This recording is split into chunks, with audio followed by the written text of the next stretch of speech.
좋으신 하나님이 주시는 은총과 또 평화가 사랑하는 여러분들에게 있기를 빕니다. 오늘은 성령 강림 후 제15주이면서 호세아서 강의 네 번째 시간입니다. 3장은 하나님의 사랑이 이스라엘 백성들을 변화시킨다라고 하는 내용으로 끝맺음합니다. 3장 5절입니다. 그 후에 이스라엘 자손이 돌아와서 그들의 하나님 여호와와 그들의 왕 다윗을 찾고 마지막 날에는 여호와를 경외함으로 여호와와 그의 은총으로 나아가리라. 1장부터 3장까지 반복해서 강조하는 내용은 내면의 변화였습니다. 하나님을 떠나 우상을 섬기고 음란했던 이스라엘 백성들의 완악하고 강팍한 마음에 대한 변화를 의미합니다. 그런 그들을 하나님은 내버려 두지 않으시고 심판이라고 하는 이 방법을 통해 끌어안으십니다. 이것이 우리는 하나님의 사랑임을 확인했습니다.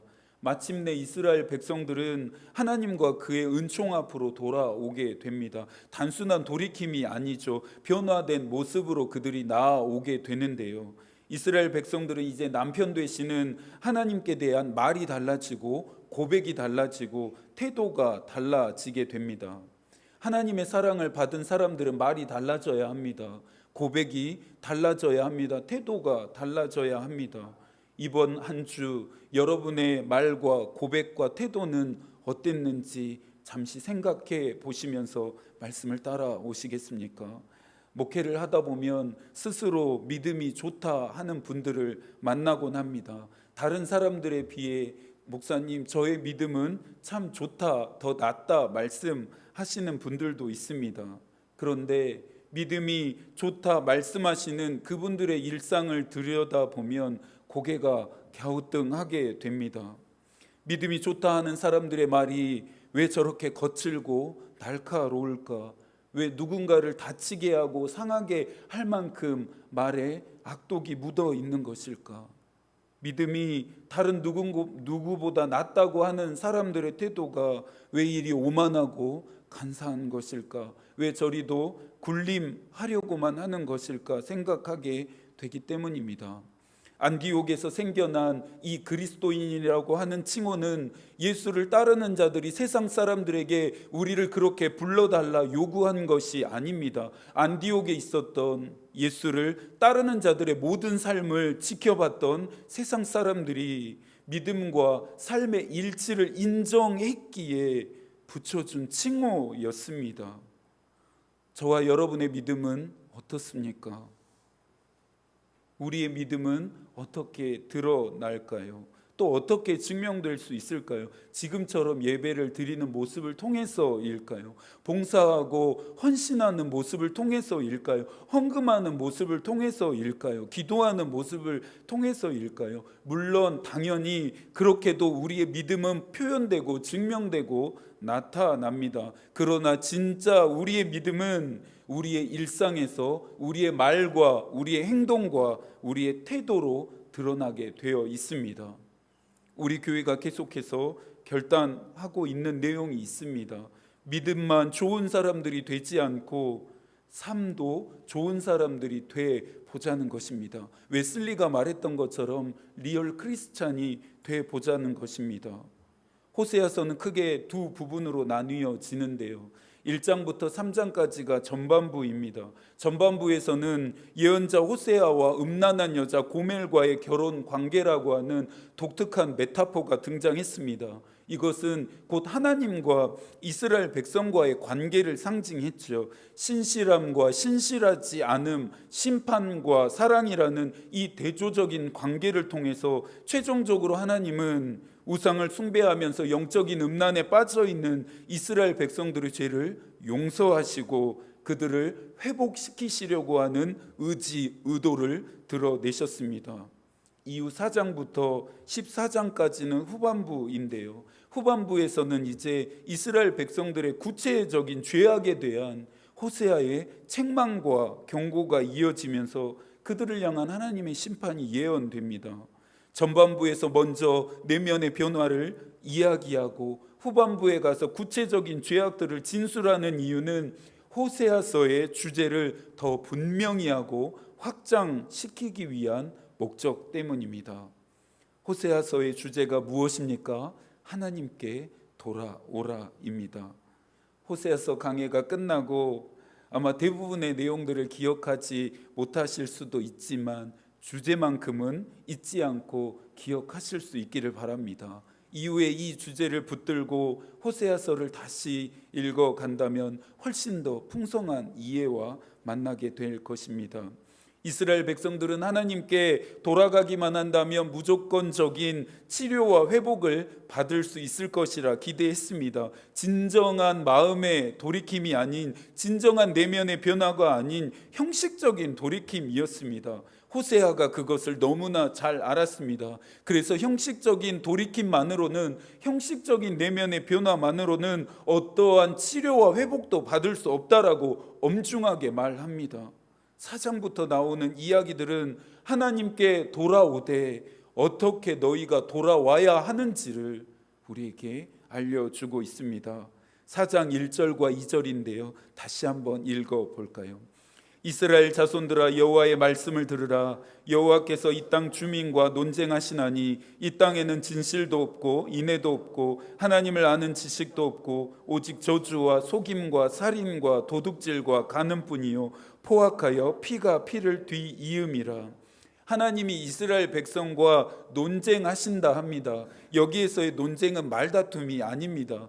여기에서 논쟁하다라는 이 본래의 의미는 재판하다, 고발하다, 소상하다라고 하는 뜻입니다. 하나님이 이스라엘 백성과 논쟁하심은 그들의 죄악을 고발하고 또 재판하시겠다라고 하는 의미입니다. 하나님이 고발하신 이스라엘 백성들의 죄악은 크게 세 가지인데요. 진실이 없고 인애가 없으며 하나님을 아는 지식이 없는 것입니다. 서두에서도 말씀드렸던 것처럼 하나님의 백성된 자들에게 주어진 의무와 책임이 이 세 가지였습니다. 하나님의 백성들이라면, 하나님의 자녀들이라면 반드시 그들의 삶 안에는 이 세 가지가 있어야 했습니다. 예레미야도 같은 내용의 말씀을 전하는데요. 예레미야 4장 1절과 2절입니다. 여호와께서 이르시되 이스라엘아, 내가 돌아오려거든 내게로 돌아오라. 내가 만일 나의 목전에서 가증한 것을 버리고 내가 흔들리지 아니하며 진실과 정의와 공의로 여호와의 삶을 두고 맹세하면 나라들이 나로 말미암아 스스로 복을 빌며 나로 말미암아 자랑하리라.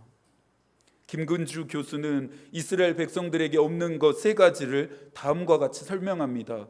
진실은 많은 경우 진리 또는 성실로 번역되어 관계 안에서의 참되고 숨김 없음, 그로 인해 책임 있는 관계를 의미한다 말합니다. 인애는 거짓 없는 사랑, 다함 없는 사랑을 의미하면서 위에 진실에 입각해서 서로 진실하고 사랑하는 관계여야 한다는 것입니다. 하나님께서 호세아와 고멜의 결혼 관계를 설정하신 것도 이처럼 깨어지고 망가져버린 하나님과 이스라엘과의 관계 때문이었습니다. 하나님과 제대로 올바른 관계를 맺지 못했던 백성들이 다른 사람들과 다른 누구와 올바른 관계를 맺을 수 없습니다. 어불성설입니다. 하나님과 올바른 관계를 잘 맺는 사람들의 삶 속에는 조화와 균형을 발견하게 됩니다.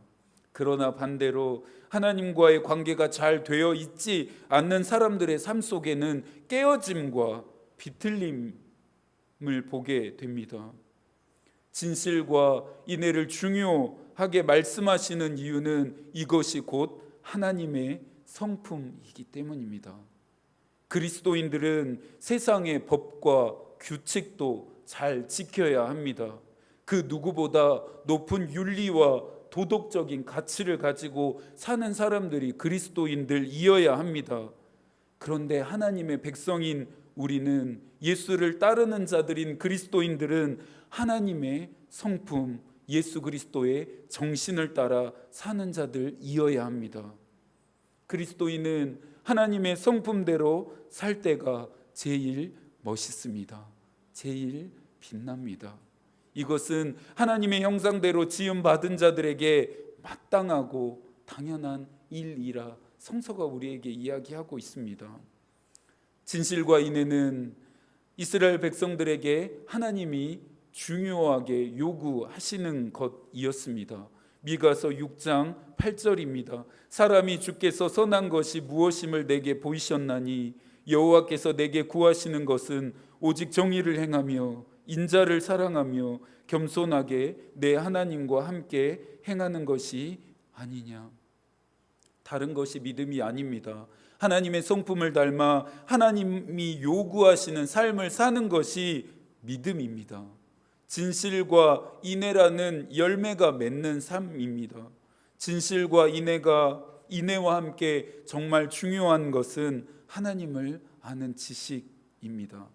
이스라엘 백성들에게는 하나님을 아는 지식이 없었습니다. 하나님에 대한 지식은 하나님에 대한 존재, 하나님의 능력에 대한 사실과 정보를 의미하지 않습니다. 하나님을 안다 함은 지금까지 다루고 있는 것처럼 하나님의 성품을 담는다는 것이고, 또 그래서 하나님이 요구하시는 삶을 살아감을 의미합니다.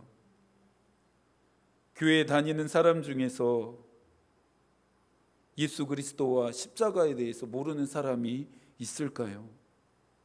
십자가와 예수 그리스도는 교회를 다니지 않는 사람들도 다 알고 있는 정보입니다. 그렇다고 해서 그들이 십자가와 예수 그리스도에 대해서 과연 정말 알고 있다라고 말할 수 있을까요? 교회 다니면서 수없이 설교 시간에 십자가와 예수 그리스도에 관해 들었기 때문에 나는 십자가와 예수 그리스도에 대해 잘 알고 있다, 자신 있게 말할 수 있을까요? 착각해서는 안 됩니다. 예수 그리스도께서 십자가에 못 박혀 죽으심이 나 때문에, 내 죄 때문이라며 그분이 달리신 십자가 아래서 가슴을 치며 통곡하며 울어 보셨습니까? 이런 사랑을, 이런 은혜를 받았으니 이제는 예수를 믿기 이전으로 다시는 되돌아가지 않겠다라고 육신의 정욕, 안목의 정욕, 이생의 자랑을 모두 다 청산하게 하는 그 십자가의 능력을 경험해 보셨습니까? 예수 그리스도를 안다는 것, 하나님을 안다는 것은 단순한 내면의 변화뿐만 아니라 실제적인 삶의 변화도 의미합니다. 고요한 이 아침에 저와 여러분에게 성령께서 물으십니다. 너는 하나님을 아는 지식이 있느냐? 여러분 어떻게 대답하시겠습니까? 하나님을 아는 지식이 없었던 이스라엘 백성들의 삶이 어땠습니까? 다시 오늘의 본문 4장 2절입니다. 오직 저주와 속임과 살인과 도둑질과 간음뿐이요 포악하여 피가 피를 뒤이음이라. 예수께서는 좋은 나무는 좋은 열매를 맺는다 하십니다.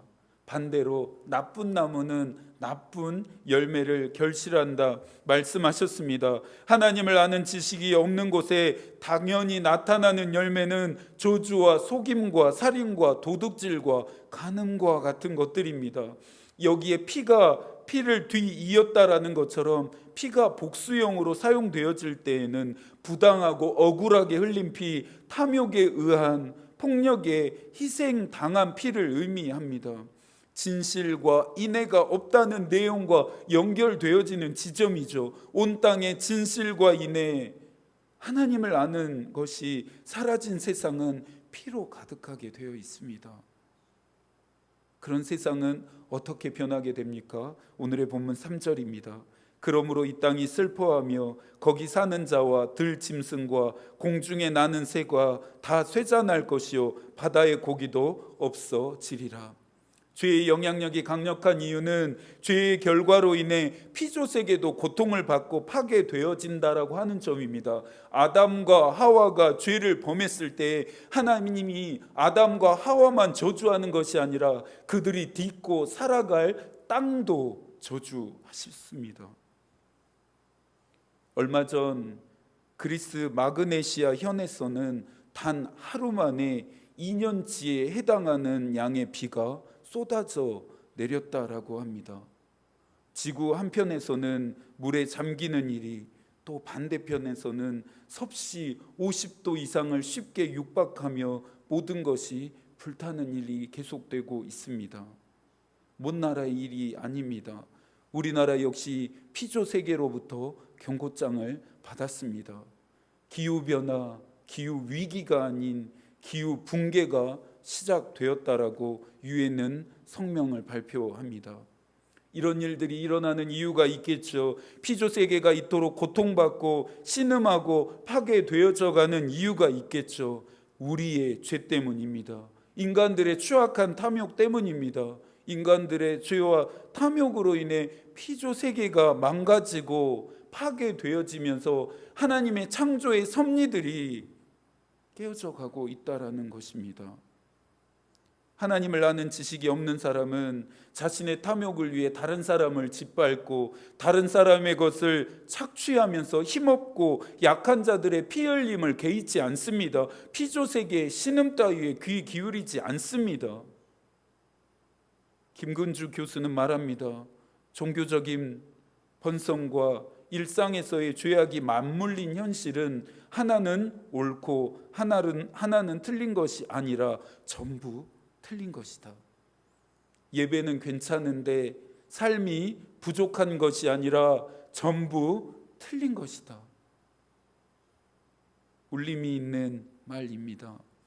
피가 피를 뒤잇는 세상을 향한 하나님의 심판은 너무나도 무섭습니다. 6절입니다. 한 번 더 함께 읽어볼까요? 내 백성이 지식이 없으므로 망하는도다. 내가 지식을 버렸으니 나도 너를 버려 내 제사장이 되지 못하게 할 것이요 내가 내 하나님의 율법을 잊었으니 나도 내 자녀들을 잊어버리리라. 하나님과의 관계를 깨뜨린 쪽은 이스라엘이었습니다. 하나님과의 관계, 하나님과의 언약을 파기한 쪽은 이스라엘이었습니다.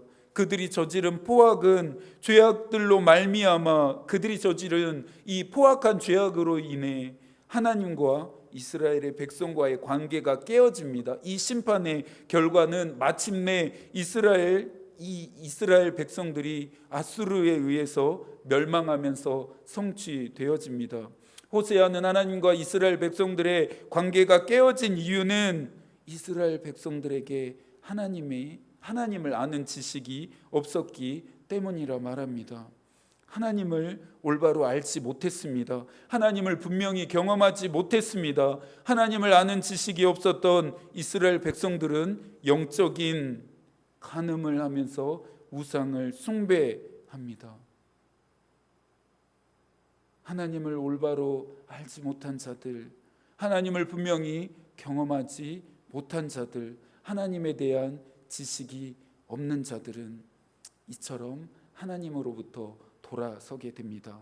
10절입니다. 그들이 먹어도 배부르지 아니하며 음행하여도 수요가 늘지 못하니 이는 여호와를 버리고 따르지 아니하였음이니라. 오늘 사장에서 하나님은 특별한 그룹의 책임을 묻고 계시는데요. 바로 제사장입니다. 하나님과 이스라엘 백성과의 관계가 깨어지는데 가장 큰 책임이 제사장들에게 있다라는 것입니다. 며칠 전 어떤 분과 통화하면서 그런 이야기를 했습니다. 목사인 저만 잘하면 된다고, 목사인 제가 제일 문제라고 그런 이야기를 했습니다. 생각해 보면 교우들은 잘못이 없는 것 같습니다. 다 목사의 잘못이고 목사의 책임인 것 같습니다. 목사면 잘 하면 되는 것 같습니다. 8절에서 하나님께서 말씀하시죠. 그들이 내 백성의 속죄 제물을 먹고 그 마음을 그들의 죄악에 두는도다. 원문을 보니 이 구절이 내 백성의 죄를 먹는다로 되어 있습니다. 제사장들은 탐욕과 이익 때문에 속죄 제물을 먹었고 백성들은 죄악을 그치지 않고 계속해서 저질렀습니다. 제사장의 죄가 이것만이 아니었습니다. 10절 이하를 보니 가나안 지역에 성행했던 성창 제도를 받아들여서 행음하는 일까지 버렸습니다. 이방 신들의 신전 안에 있었던 사제들, 즉 창기들과 음행하는 것이 제사의 방식으로 여겨졌던 것처럼 하나님의 제사장들이 똑같이 하고 있었습니다. 가나안 지역의 풍요의 신이었던 바알과 아세라에게 복을 얻기 위해서 신전 안에 있었던 창기들과 성관계를 할 때 바알이 복을 내린다라고 하는 믿음 때문이었습니다. 11절에서 말하죠. 음행과 묵은 포도주와 새 포도주가 마음을 빼앗느니라. 음행과 묵은 포도주와 새 포도주는 가나안의 종교 의식과 관련된 음식들이었습니다. 12절부터 14절까지 보니 이방 신들을 위한 이 제사의 방식들을 받아들인 제사장들로 인해 이스라엘 백성들이 행음하였고, 나아가 독한 술을 마시고 점을 치고 이제는 이방 신들에게 희생 제사를 드립니다. 세상에게 여러분의 마음을 빼앗기지 마십시오. 마귀가 여러분의 마음을 빼앗도록 허용하지 마십시오. 하나님 외에, 복음 외에 그 어떤 것도 여러분의 마음을 흔들지 못하게 하십시오. 사랑하는 여러분, 이것에 대해 피 흘리기까지 싸우셔야 합니다. 또 싸우십시오. 마지막으로 15절입니다. 한 번 더 읽어볼까요? 이스라엘아, 너는 음행하여도 유다는 죄를 범하지 못하게 할 것이라. 너는 길갈로 가지 말며 베다웬으로 올라가지 말며 여호와의 사심을 두고 맹세하지 말지어다. 호세아는 길갈과 베다웬으로 올라가지 말라 경고합니다. 길갈은 이스라엘 백성들이 요단을 건넌 후에 약속의 땅을 차지하기 전에 가장 먼저 진을 치고 유숙했던 장소였습니다. 이곳에서 하나님은 이스라엘 백성들에게 할례를 명령하셨고 또 유월절을 지키면서 이스라엘 백성들의 믿음과 마음을 새롭게 했습니다. 정복전쟁이 치러지는 동안에 이 길갈을 거점 지역으로 삼으면서 전쟁 이후에 항상 이스라엘 백성들은 길갈로 되돌아왔습니다. 여러 가지 의미로 이 길갈은 이스라엘 백성들에게 특별한 지역이었습니다. 하지만 여로보암 1세가 이 베델이라고 하는 지역에 금송아지 신상을 세우면서 길갈은 베델과 함께 우상 숭배의 중심지로 변모합니다. 하나님의 살아계심과 역사하심을 경험했고 또 자신들의 근원 되시는 그분을 예배했던 장소가 이제 우상을 숭배하는 장소로 전락해 버렸습니다. 이스라엘 백성들이 얼마나 타락했는지를 심각하게 또 단적으로 보여주는 예라 할 수 있습니다. 베다웬은 하나님의 집이라고 하는 뜻을 가진 베델을 멸시하는 별칭인데요. 베다웬의 뜻은 허무한 집, 우상의 집이라는 의미입니다. 호세아가 길갈과 베다웬으로 올라가지 말라라고 한 이유는 우상 숭배와 배교 행위를 엄격하게 금지하기 위함이었습니다. 여러분은 지금 어디로 올라가고 있으십니까? 보암직하고 먹음직하고 지혜롭게 할 만큼 탐스러운 육신의 정욕, 안목의 정욕, 이생의 자랑이 있는 길갈과 베다웬을 향해 올라가고 있습니까? 길갈과 베다웬을 향하는 그 길 끝에는 심판과 멸망이 기다리고 있다라고 하는 사실을 기억하셔야 합니다. 아직 돌이키실 시간이 있습니다. 아직 돌이킬 기회가 있습니다. 길갈과 베다웬 같은 세상을 향해 올라가고 있다라면 발걸음을 당장 멈추십시오. 멈추십시오. 그렇다면 우리는 어디로 올라가야 할까요? 골고다 언덕입니다. 좁은 길, 힘들고 고된 길이지만 골고다를 향해 올라가는 그 길 끝에는 구원이 있습니다. 우리 주님이 기다리고 있습니다. 정신 차리지 않으면 많은 사람들이 가는 길이 옳은 길이라 믿게 됩니다. 많은 사람들이 올라가고 있고 향하는 길이라고 해서 반드시 옳은 길이 될 수는 없습니다. 옳은 길이라 할 수는 없습니다. 오히려 예수 그리스도를 따르는 자들, 하나님의 백성된 자들은 많은 사람들이 걷지 않는 길을 걷는 사람들입니다. 많은 사람들이 걸어가는 길, 그 길 반대 방향을 향해 걸어가는 사람들입니다. 예수께서도 마가복음 7장 13절과 14절에서 말씀하십니다. 좁은 문으로 들어가라. 멸망으로 인도하는 문은 크고 그 길이 넓어 그리로 들어가는 자가 많고 생명으로 인도하는 문은 좁고 길이 협착하여 찾는 자가 적음이라. 오늘 호세아서 4장이 우리에게 주는 교훈과 가르침과 도전이 바로 이것입니다. 믿음은 선택과 결단의 문제입니다. 오늘 말씀 안에서 여러분들 어떻게 응답하시겠습니까? 어떤 선택과 어떤 결단을 하시겠습니까? 생명과 구원에 대한 선택과 결단일 수 있기를 축복합니다. 이 한 주도 하나님을 아는 지식을 가지고 길갈과 베다웬이 아닌 골고다를 향해 올라가게 되시기를 기도하겠습니다. 하나님의 마음이 우리의 기도가 되고 하나님의 뜻이 우리의 길이 되기를 빕니다. 아멘.